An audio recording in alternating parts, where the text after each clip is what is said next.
1, 2, 3, 4, 5, 6, 7, 8, 9, and 0.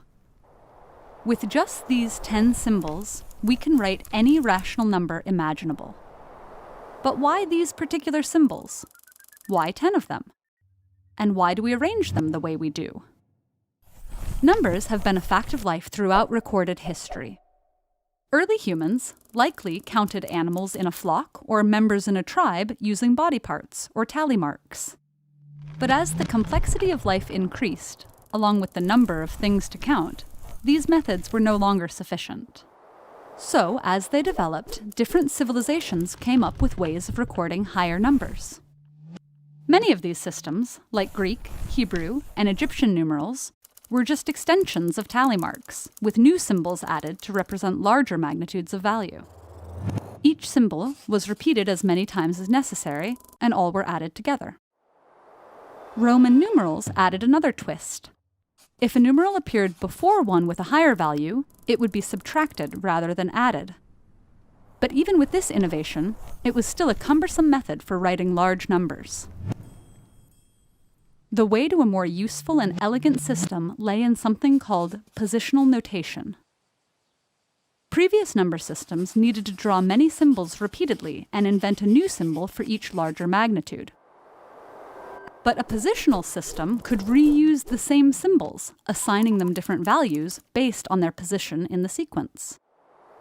Several civilizations developed positional notation independently, including the Babylonians, the ancient Chinese, and the Aztecs. By the 8th century, Indian mathematicians had perfected such a system, and over the next several centuries, Arab merchants, scholars, and conquerors began to spread it into Europe. This was a decimal, or base 10 system, which could represent any number using only 10 unique glyphs. The positions of these symbols indicate different powers of 10, starting on the right and increasing as we move left. For example, the number 316 reads as 6 times 10 to the 0th power, plus 1 times 10 to the 1st power, plus 3 times 10 to the 2nd power.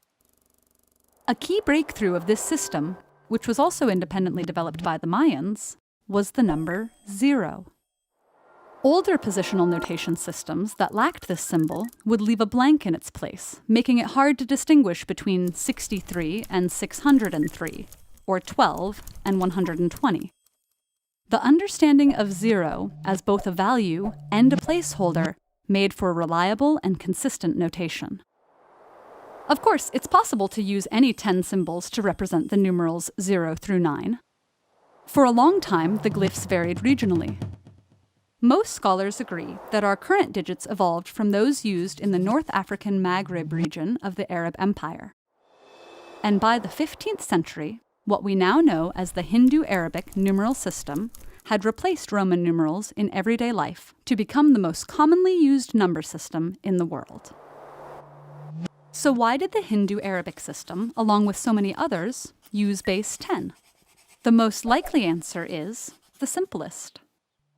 That also explains why the Aztecs used a base 20, or vigesimal system. But other bases are possible too. Babylonian numerals were sexagesimal, or base 60, and many people think that a base 12, or duodecimal system would be a good idea. Like 60, 12 is a highly composite number that can be divided by 2, 3, 4, and 6, making it much better for representing common fractions.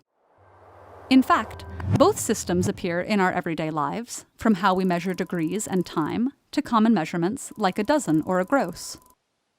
And of course, the base 2, or binary system, is used in all of our digital devices, though programmers also use base 8 and base 16 for more compact notation.